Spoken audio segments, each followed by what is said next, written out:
ETF index mutual funds నేర్చుకుని stock మార్కెట్లో రాణించాలనుకుంటున్నారా? వెంటనే ఈ నెంబర్కి కాల్ చేయండి.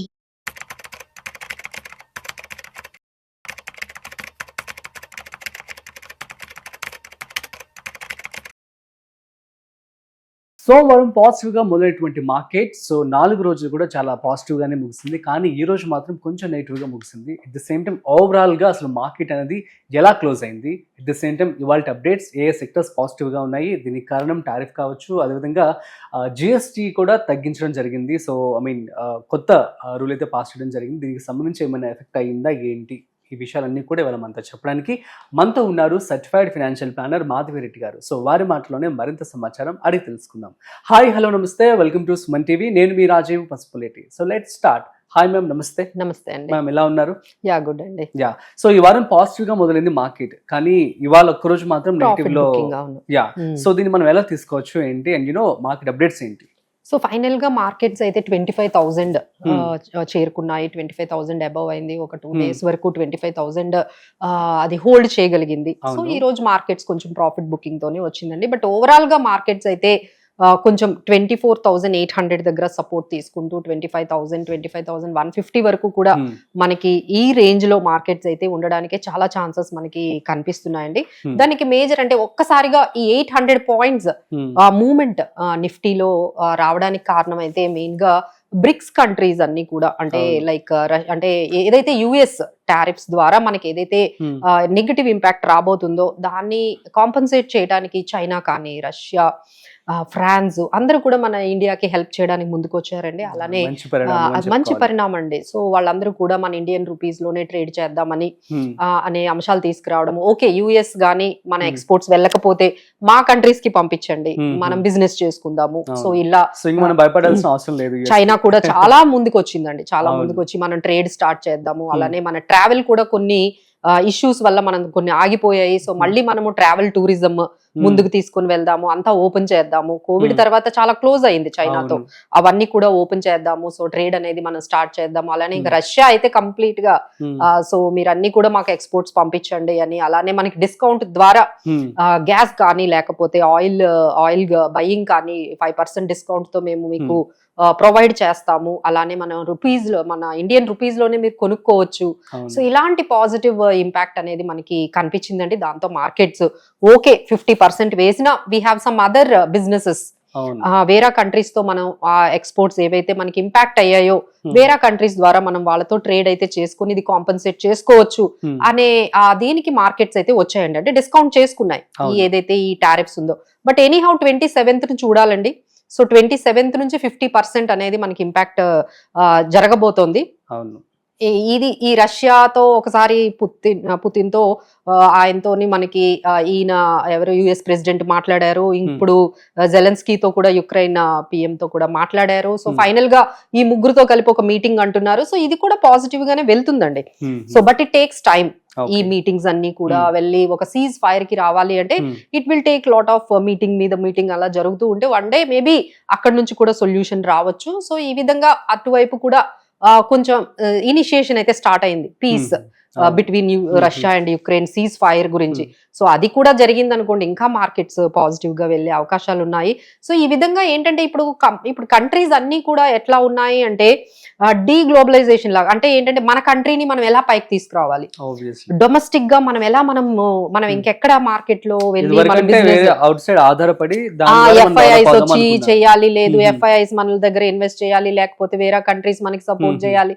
అలా కాకుండా అందరూ కూడా వాళ్ళ కంట్రీస్ మీద ఫోకస్ చేసుకుంటున్నారు మన కన్సంప్షన్ ఎలా పెంచుకోవాలని. సో దానికే మనకి జిఎస్టీ 2.0 ఇమ్మీడియట్ గా మోడీ గారు చాలా స్ట్రాటజిక్ గా దీన్ని ఎలా మనము ఈ గ్రోత్ ని యాక్సిలరేట్ చేయాలి, ఈ టారిఫ్స్ ఇంపాక్ట్ నుంచి మళ్ళీ గ్రోత్ ని ఎలా పైకి తీసుకురావాలి అనే దీంతోనే మనకి 2.0 అనేది మనకి వచ్చేసిందండి. సో మార్కెట్ వెంటనే పాజిటివ్ లోకి వెళ్ళిందండి. ఎందుకంటే ఇక్కడ గవర్నమెంట్ మినిస్టర్స్ అందరూ కూడా కూర్చొని ప్రపోజ్ చేసేసారు. సో ఫైనల్ స్టెప్ లో ఉందండి.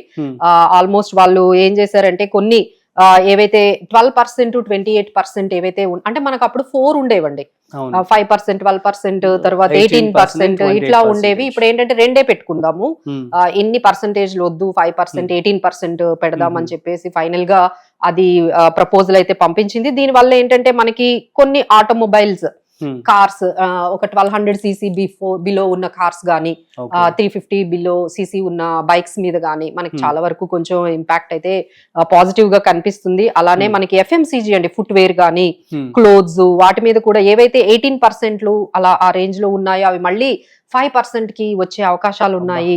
అలానే మనకి ఏంటంటే హెల్త్ కేర్, ఫార్మా మీద కూడా కొంచెం 18% 12% లో ఉన్నవి ఇప్పుడు 5% నిల్ కూడా వచ్చే నిల్ వరకు కూడా వచ్చే అవకాశాలు కనిపిస్తున్నాయి.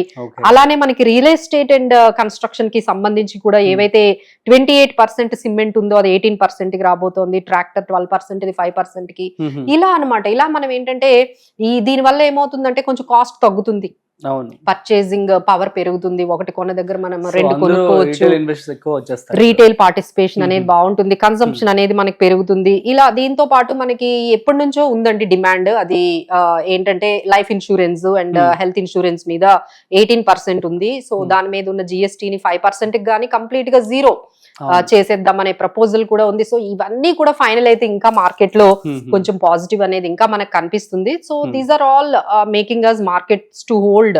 అలానే మనకి సెప్టెంబర్ లో ఇంకొక రేట్ కట్ ఉంటుంది, లేదు అంటే they can make it as pause లాగా కూడా మనం కంటిన్యూ చేయొచ్చు.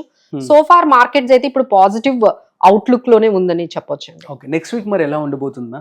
సో నెక్స్ట్ వీక్ అయితే ఇప్పుడు మనకి వచ్చే ఈ మేజర్ ఈ 27th రోజు ఏం జరుగుతుంది, 27th రోజు ఆయన 50%నే కంటిన్యూ చేస్తారా, లేదు దాన్ని ఏమైనా ఇప్పుడు చైనాకి ఏం చేశారంటే ఆ డెసిషన్ ని పాజ్ చేసి ఇంకొక 90 days టైం తీసుకున్నారు. అలానే మన ఇండియాకి ఏమైనా ఇప్పటి వరకు అయితే 25% ఉంది, ఈ 50% ఏమైనా పాజ్ చేస్తారా లేదు కంటిన్యూ చేస్తారా, దాన్ని బట్టి కూడా మనకి నెక్స్ట్ వీక్ లో తెలిసిపోతుంది. ఆ టారిఫ్స్ గురించి ఫైనలైజేషన్ 50% ఉంటుందా 25% ఉంటుందా అనేది.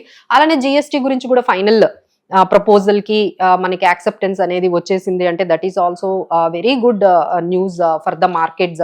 బట్ ఓవరాల్ గా చూసుకుంటే మార్కెట్ సపోర్ట్ లో అయితే 24,800 అండ్ 24,900 దగ్గర మంచి సపోర్ట్ ఉందండి. అలానే రెసిస్టెన్స్ అయితే 25,200 25,350 వరకు కూడా వెళ్లే ఛాన్సెస్ అయితే మార్కెట్ లో ఉన్నాయి. So both the things will matter. But ఏంటంటే గ్లోబల్ గా కొంచెం నెగిటివ్ గా ఉందండి, ఎందుకంటే అక్కడ యుఎస్ లో ఫెడ్ తో సంబంధించిన ఆ టఫ్ వార్ లాగా జరుగుతోంది. అంటే ఫెడ్ రేట్ కట్ చేయమని యుఎస్ లో ప్రెసిడెంట్ మాట్లాడుతూ ఉంటే ఇప్పుడు ఇన్ఫ్లేషన్ పెరుగుతుంది కాబట్టి మేము కట్ చేయమని. సో ఈ విధంగా అక్కడ కొంచెం డిస్టర్బెన్స్ అయితే కంప్లీట్ గా కనిపిస్తుందండి.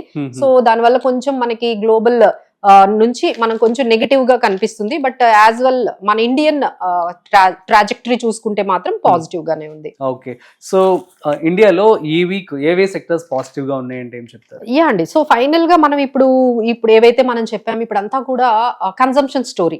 ఇప్పుడు మనకి ఫెస్టివల్ స్టార్ట్ అయింది, సో బాగా అందరూ అన్ని బై చేస్తున్నారు, క్లోదింగ్ గానీ, ఫుట్ వేర్, తర్వాత మరి ఎక్కడ చూసినా ఆర్డర్స్ పెడుతూ ఉన్నారు. సో బాగా అంటే ఆగస్ట్ లో హెచ్ఎస్బిసి వాళ్ళు పిఎంఐ డేటా ఇచ్చారండి. సో చాలా పెరిగిందని డేటా ఇచ్చారు. ఇండస్ట్రియల్ మ్యానుఫ్యాక్చరింగ్ కానీ సర్వీసెస్ ఇండస్ట్రీలో కూడా మంచి గ్రోత్ కనిపించింది ఇండియాలో అని చెప్పి ఇచ్చారండి. సో దానివల్ల మనకి పాజిటివ్ గానే కనిపిస్తుంది. దీనివల్ల మనకి స్విగ్గీ గానీ, ఎటర్నల్ ఇలాంటి కంపెనీస్, అలానే మనకి ఇప్పుడు ట్రావెల్ బాగా చేస్తారండి, ఇప్పుడంతా హాలిడేస్ కదా.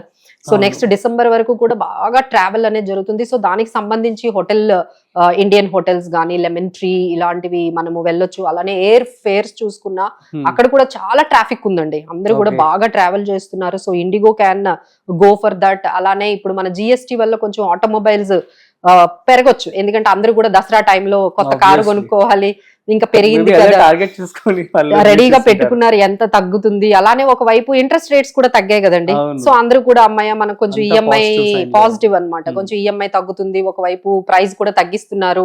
సో దీని వల్ల ఏంటంటే ఈ బైక్స్, కార్స్ వీటి వల్ల ఆటోమొబైల్, బజాజ్ ఆటో ఇలాంటి కొన్ని కంపెనీస్ పాజిటివ్ గా మనకి వెళ్ళొచ్చు.